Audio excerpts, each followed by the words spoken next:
Hello everyone, this is Direwolf20, and welcome to episode 75 of Direwolf20's Age of Engineering series. Between episodes, did a bunch of stuff again, so I wanted to kind of show you. So I moved over a lot of things. Most of them went into this room, but in the basement. Whoa, look at all the things down here that got moved. Yeah, cool stuff. So over here I consolidated a lot of my quantum stuff that I was doing. So we've got the electric solidifier that makes the Neotech refining its thing. We've got this thing moved over that is kind of consolidated now. So we're making our singularities courtesy of this thing, which is cruising right along. You can see I even doubled up the interfaces here. So I've got one interface, two interfaces, both popping a bunch of chiseled water in there. So it's, I mean, technically, I guess you could do like, I guess you could have like tons of interfaces on this thing, really, if you wanted to. But, we're cool. Yeah, even if I wanted to, I could have like another set of item translocators like on the bottom of the interface going into the side of the matter condenser and the bottom of that interface. I mean, we could really make this thing a lot faster than it is. So if we got to the point where we needed that many more singularities, I could speed this up. But at this point, it's sufficient, right? Like, it's not a big deal if it's like, not fast enough. I know I want to move this. This was the crate that I used to move stuff. And then over here, we've got this set up for, the TNT and all that stuff. So I bumped this up a little bit. I've got a lot of singularities in there from the testing I was doing. Cool. And it doesn't work with a magnet, obviously. Go Direwolf.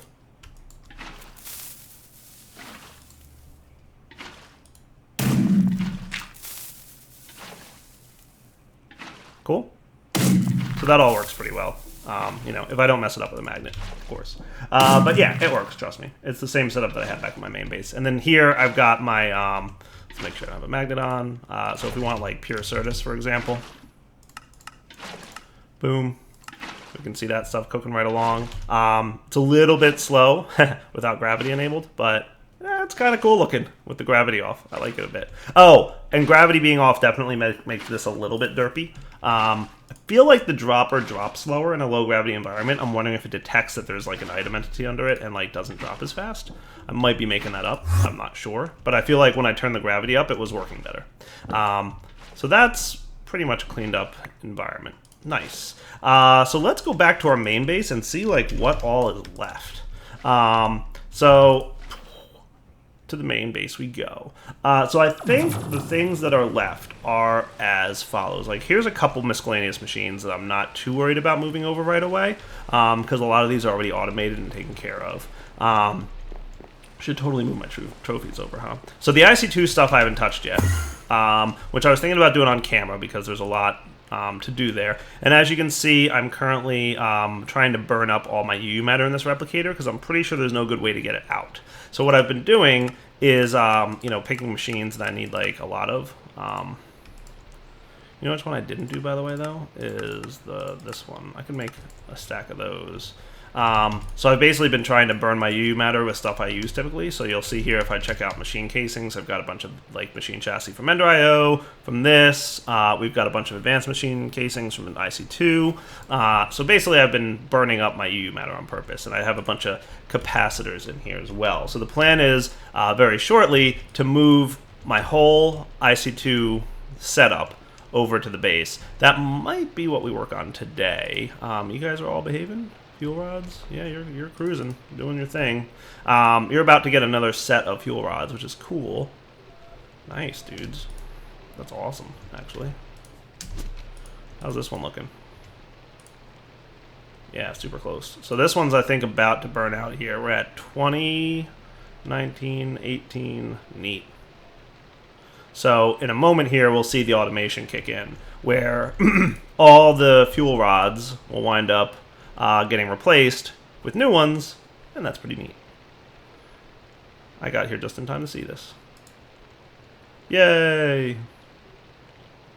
Beautiful. So he's back to running at 420 EU per tick. All the spent fuel rods went in here, and now this thing is auto-crafting a new set of quad fuel rods to keep it in stock. And then these guys are going to swap over, and these guys are going to swap over in about a minute. Super cool. So you can see I've just kind of been moving everything off camera. Because, like I said in the last episode or two, I really want to have some of this done off camera, some of it done on camera, just for the sake of, you know, being cool. So you guys can see me doing some of the moves, but a lot of it I'll move off camera. How much? So I have, wow, 32 of 32 channels are in use here already. Oh, that's crazy. Crazy shenanigans. I'm going to have to go over there and check to make sure that, like, I don't accidentally have too many channels on one line. But soon I should be able to move. So let's see, like, what we've got left here. 26 going off in this direction. That's all my auto-crafting stuff, I would imagine. Totally 26 from auto-crafting, I presume. And 17, 4, and 10. And then we've got about 21 off in this direction, which is most of my IC2 and auto processing stuff. So if I moved my auto crafting stuff right now and consolidated that in the new location, we might be at the point where we have getting close. I'm gonna get like 10 more of these real quick to having more channel or less than 32, maybe even less than 64 channels on this side of the fence, which means I could move my ME controller back to the space station, which would be awesome. So I think I'm going to probably do that. Let's make sure our auto crafting is all completed at the moment once this is done doing its thing. And we'll come back in a sec. I also want to check out the base because that sort of should be done by now. So I want to make sure I didn't derp anything up. And then we'll maybe set up the controller over on this side so we don't have to worry so much about channels. So that's cool. Oh, yeah, no, they just weren't done yet. That's cool. No biggie. Let's put you away. What percentage are you guys at? 44%? I feel like you should be done by now. This whole area I did chunk load, right? Yeah, totally chunk loaded. Nice. All right, we'll be back in a minute. I think I'm going to move the crafting stuff off camera, but then I'd like to do the IC2 stuff on camera. Gotta tell you guys, I have gotten much better at building these rooms. Boom. It is such a quick operation now to spin up a new one of these rooms. It is awesome. So I should... That was weird. I derped. That's why I love this thing. When I derp, it's easy to underp. Nice. Cool. So, you know, I'm gonna make this like so.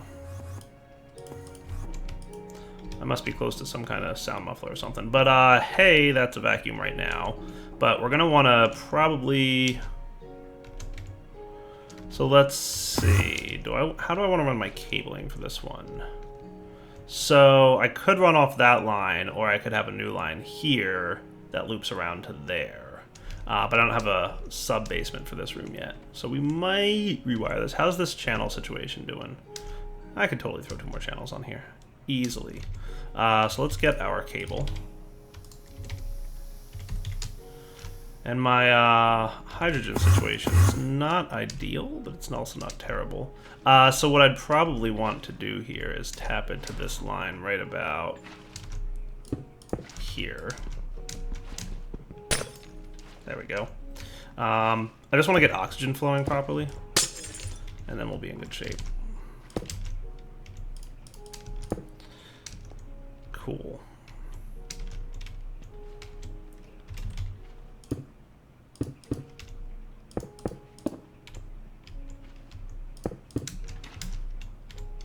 Nice. There we go.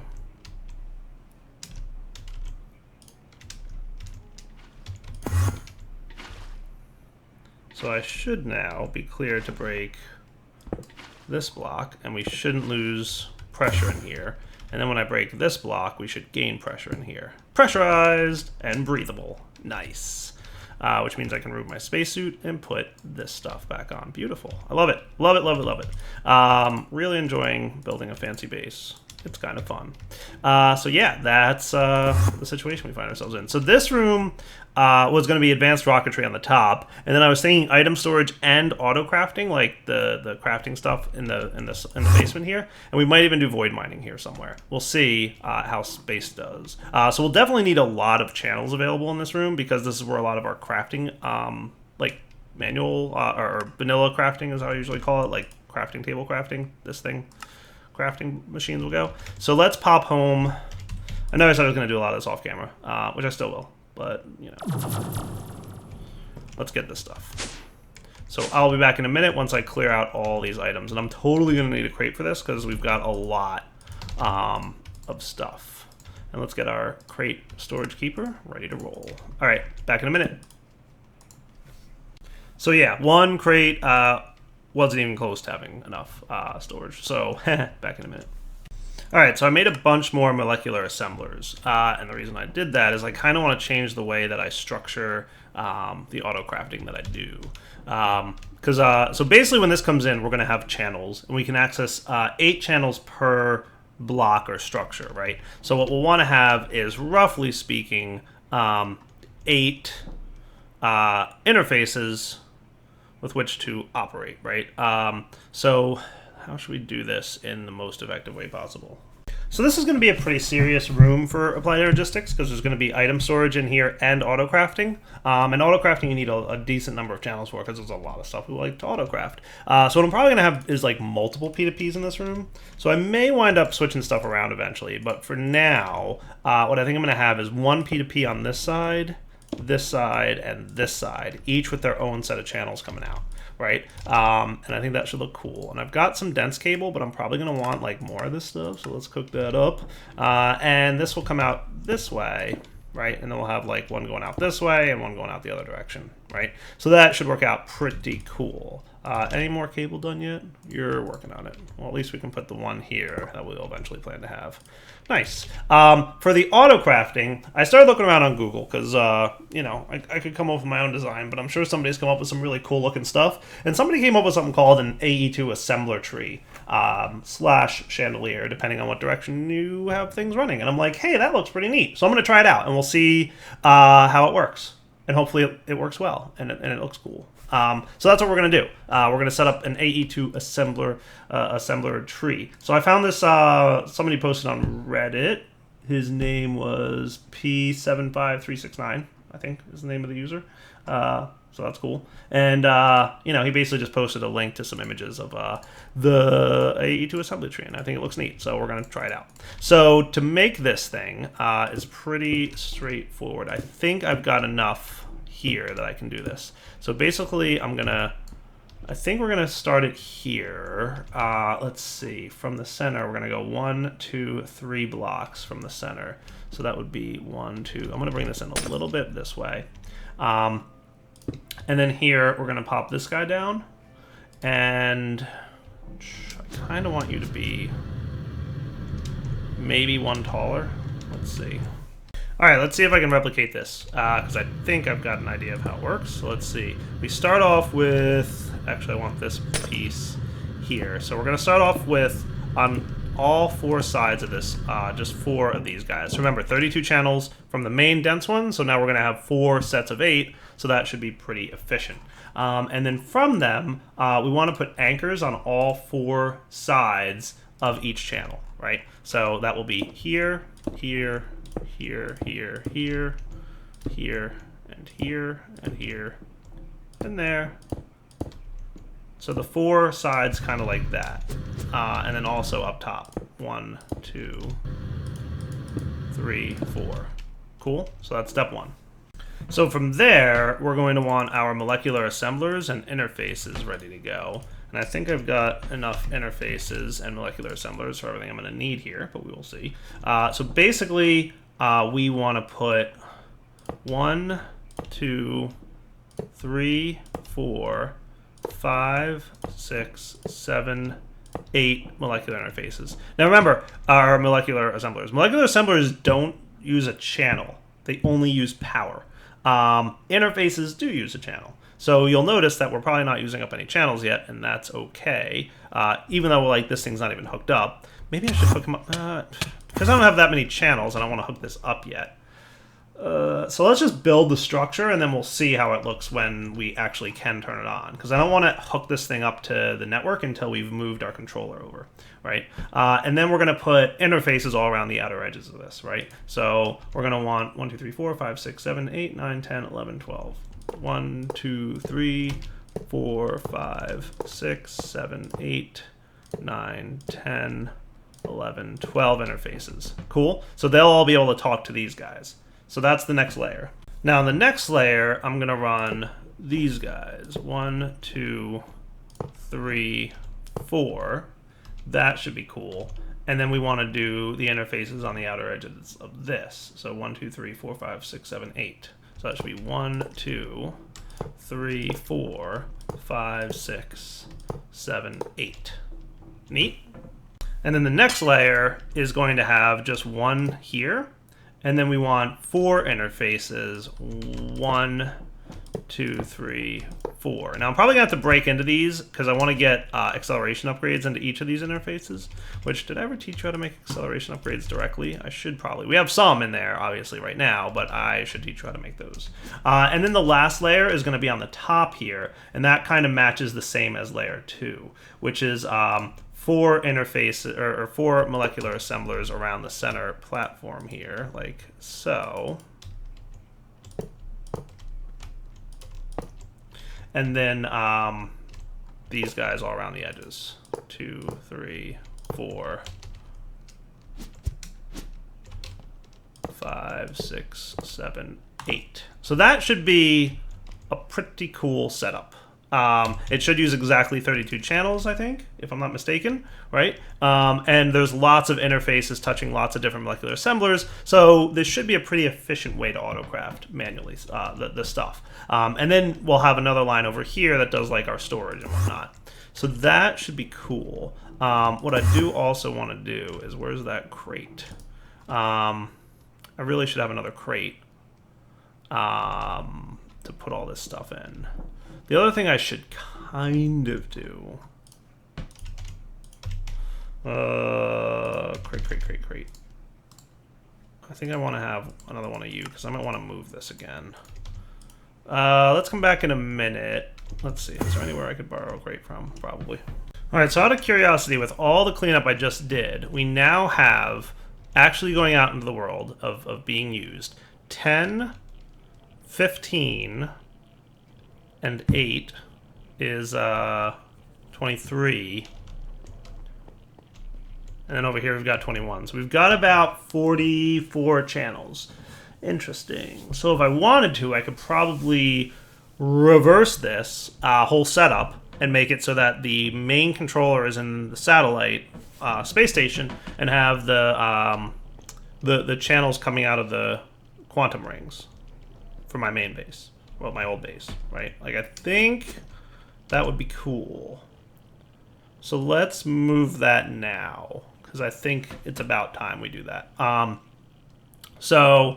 We've got 8 channels going here, right? That should be fine to do. So I want to, basically I want to have this guy connected to this quantum ring, and then the rest can be connected to this quantum ring, and that would be good. Cool. So give me a sec to figure out how I'm going to wire that in a way that doesn't completely break all the things. Alright, so I've got my ME controllers. I broke down a bunch of stuff on the other end of the line here. This is going to get a little bit shenanigan-y, but hopefully once this is all up and running, we should be cool. So I do have to get rid of this guy.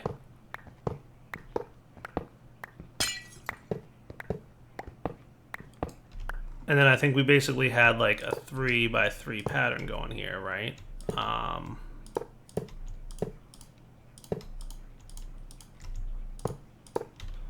Cool.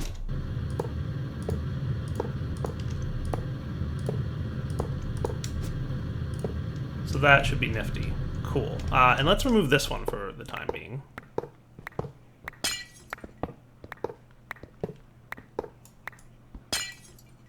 Okay, and I do have my memory thing on me, don't I? Maybe. Let's see. Is this online? No, definitely not. So we have to fix some things that are broken at the moment, but we'll get there.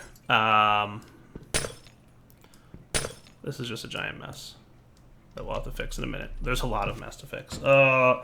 Figuring out how to do this properly is ouch. So we don't need you to be here anymore. We need you to be, let's say, you know, here.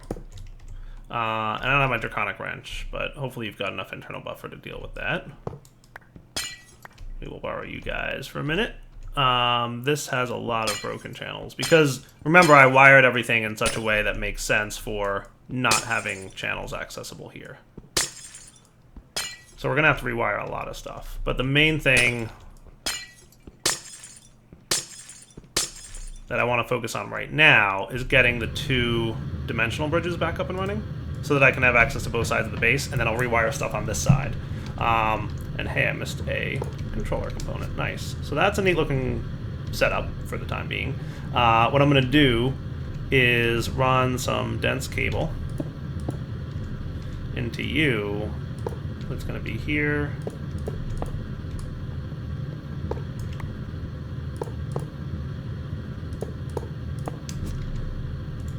And then this can chill in the middle with one of you in there. It doesn't really matter which one. So that's powered on this side, right? Because you're getting powered directly from that guy, which we'll hook up in a minute when I have access to stuff.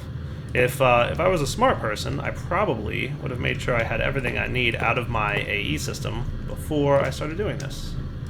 But that's okay. We will. The only thing I think I missed was my Draconic Wand thing. So you should be powering this now. So both of these guys should be online. And if we pop home, all I need to do now is put an energy acceptor on this side, which I just got. So we want... I had this kind of ready. So you're going to be there. Did I get anchors? I didn't, because I'm kind of not that smart. Energy acceptor here. So you should be powered up now, and it really doesn't matter how I run this cable, but that should be powered up now. And then our system should be up and running for the most part. No power, no power, no power. Right. Dense cable here. The cabling here is terrible, but that's okay. So 5 channels in use. You should be using more channels than that. 23 channels in use. That's better. Cool. And then this one will connect to this guy over here. So I should have, nice, my system's back up and running, except for a lot of stuff on the space station side of things, which we'll deal with in a minute. That's okay. So we want some anchors here, here, here, so that I can run dense cabling here, here, and here. So that should light up now and use up whatever number of channels I had going to my, there we go, 21. Nice. Beautiful. That's cool, right? So you've got 21 channels going, you've got 23 channels going. So this side of the dimensional bridges is now controller free, and we can go do whatever we want at the main base, right? The new main base, the space station base. Sweet. It's confusing and it's dire wiry, but remember, it's all in the name of temporary. Let's get our Draconic Binder out of here because you are getting low on power. Holy cow, we are about to run out of power in our army controller. There we go, much better. Haha, that was close. Cool. So now let's fix all our P2P connections here. So basically, I want to whack all this stuff. Goodbye, you guys. And we can start doing some proper connections for the P2P. So let's see. We've got one P2P output over here, and that's it. I don't have any going off into the sides of this room. So this one's easy. So we just have to connect you directly. So I kind of want to do dense cable. And then the P2P, I think, is what I'd like to do.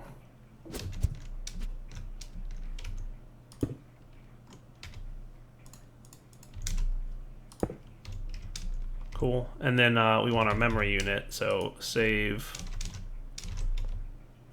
Come on, copy device controller. There we go. And paste. So now these channels should all light up in a second. You can do it. Go ahead.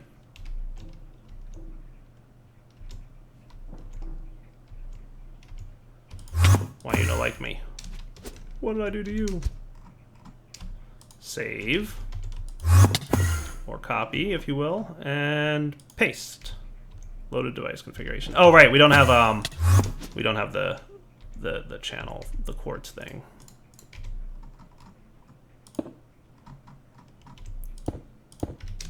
Now you should be cool. Nice. 2 channels there, and then you're going to use up 18 channels, and this stuff's all online. Sweet. I might probably potentially want to change this, actually. I think I want my power channels to come out the top. And that's kind of annoying, but oh well. We just have to redo everything that I just did. But yes, I decided that I want my power channels to come out the top here. So that should be a little bit better. I like that, the appearance of that much better. So let's copy and paste you, and now you should be 18 channels in use. Yay! Nice. Okay, so that's one step. Now this guy has one P2P output here, and then that's also it. Really? That's it? Cool. I haven't done any basements for these areas yet. Okay, that's fine. So here, I'm going to have this one connected to this.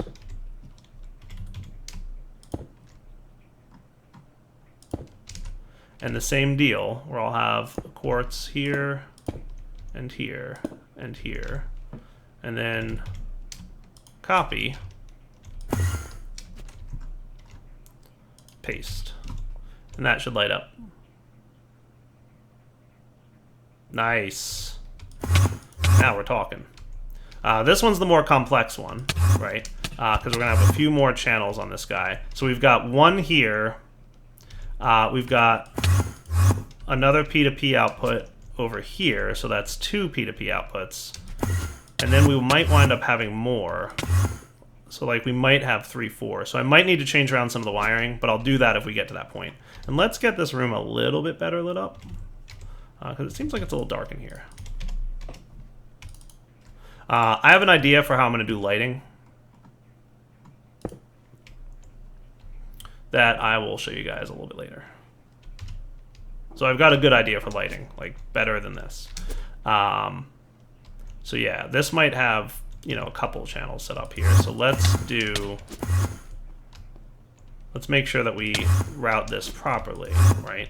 So one channel there, and we'll probably wind up with like 2 or 3 channels over there. But we'll start off with 2, and if we do need more, we'll rewire later. Does that sound cool? So basically, do I have any more dense cable? I have lots of cable, but I don't have any dense cable. I really want to hook this up with dense cable. Let me see if I can borrow some from somewhere. Found some. Yay. So you can go away, I don't need you anymore, and I'll steal some of this. And to the base we go.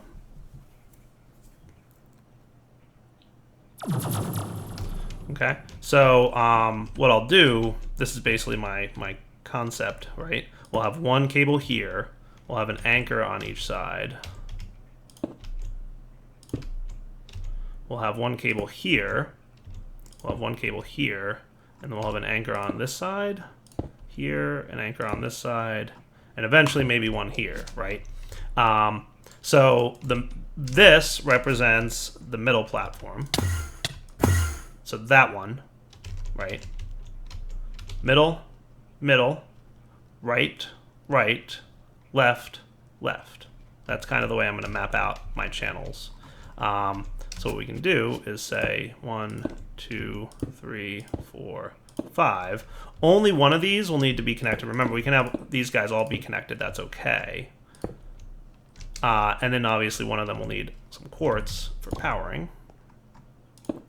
And this will channel that up, right? So 1, 2, 3, 4, 5, and use, right? That's why I'm saying we might need to have, you know, a separate. This one's not necessarily needed right now, so I'm going to hold off on this one. So 4 on this side, we'll have 4 P2Ps on the other side, right? And then we can connect this to everything, right? So the middle one, which is, here we go. So you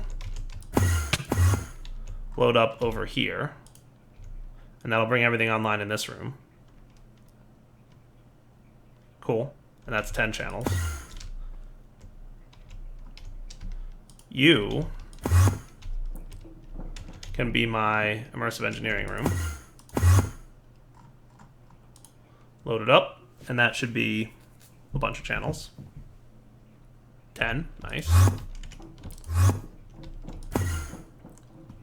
And then we're going to want 2 going here. So we're going to want, this is what I'll hook up for my auto crafting. So that should be 32 channels in theory, if I'm not wrong about how that works. So this should now, I can connect, I have to run cabling for this part of the world.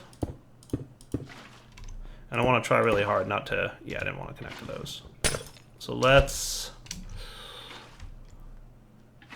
because I want this to wrap around the outside of this room, because this is my P2P channel line, right? What I should really be doing is coloring this line something different. But, you know, derpy dire. Anchor, please. Cool, and that'll prevent you from connecting. And everybody's groovy. What happened? Why do we have no channels online? What did I break? It's broken. What just happened? Oh, right. I've got an extra P2P output on the side. That would be this. So everything should go back online now. I've got 1 too many P2Ps in this room for the output side. Remember, so that's 7, that's 8. And if I place this third P2P that was here, it would break. But that's okay. We'll deal with that. That's the thing where I said we have 1 too many channels, potentially. Cool. So you're online. You're online. Nice. Okay. So now we will hook up our P2P channel. This should bring online all these guys, which should be 32 channels. What I'm going to do to confirm that is I'm going to remove 1 of these, and we should see that it's 31. So when we bring this online, boom, this should become 31 channels in use. Yay! That's awesome. And then you can go there, and now that's 32 channels in use. Cool. And then you, sir, are probably where my storage is going to be. So like all the storage network drawers and pretty much everything in my AE system that stores items. That's going to be the connector for that. And that's going to be connected to this channel line. Boom, copied. And if we need a third area over here, we may or may not, then I will rearrange a little bit of the wiring. Because I can easily, so like this P2P line is only using 2, this P2P line is only using 2, and this P2P line is using 8. So if I wanted to, I could shift 2 of these channels over to this one, and instead of the wire going from this room over to that corner, it would go from this room over to that corner. And that's how we'd rearrange our wiring. But that's honestly kind of the reason I like applied energistics sometimes. You have to like really plan out and come up with creative ways to deal with channels. I know not everybody likes the whole channels mechanic. I get that. Like, it's complicated. But it is fun. Like, yes, it's easy. Like, refined storage is a cool mod. I like it a lot. And I do like the simplicity of it. Like, sometimes I just want to throw down a system and not have to think about all this stuff. But this is fun also in another way. So like, it's just multiple ways to have fun. That's why in my pack, in the DW20 pack, I had both mods so that people could choose whether they want to have fun with channels or not. I think it's neat. So that, and I'm proud of myself that I have like a really functional system here, and we have plenty of channels extra available. So everything should be good now. The only thing left is to actually put all the stuff. Do I have a crate in here by chance? I should somewhere. I don't know where that crate is. I think I might have left it back on my base. But let's get a crate storage dude to go in here. And let's go home. Because the only thing left is to put everything away, right? So you guys can go away. I think that's good for now. Where's that crate with all the other recipes? Did I not pick you up? There you are. Cool.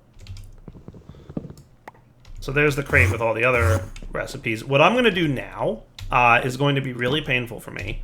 But I'm going to kind of go through some of these things and see if any of these have to be changed based on the fact that I have different types of processing right now. So for example, my raw carbon mesh from raw carbon fibers is probably using the Ender IO coal. We need to teach it to use the other type of coal dust.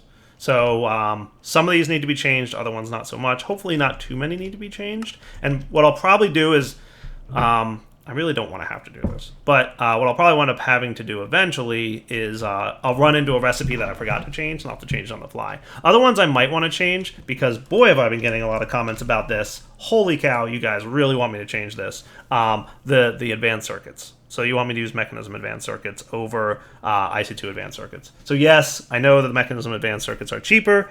Yes, I'm aware that I am not auto-crafting with those yet. It's just that I've been lazy about changing the recipes. I already had IC2's auto-crafting. It was a click of a button and wait a few seconds. No big deal. So I'm going to probably swap that out too at this point, but we'll see. So we'll be back in a minute after I've put all these encoded patterns back into the interface for the molecular assembler, of which we have 32 molecular assemblers ready to roll. So that's kind of neat. We have lots and lots of interfaces available for that. So back in a minute. In fact, I lied. Not back in a minute. We're not coming back in a minute because we're going to wrap up the episode. I just checked, and yeah, we're at the wrapping up point. So we'll come back next episode after I've put all these things back. And then we'll probably swap out our IC2 room. And then I think that's like pretty much it. That and the actual item storage stuff. And then we have to move power. And then we'll be like pretty much done. So for now, Darwin's signing off. Hope you guys enjoyed the episode. We will come back next time with more fun to be had setting up a space station. Sweet. And then once we have everything up and running and things are really efficient, I'd like to start working on the creative chapter. So that might be cool. All right, guys, take it easy.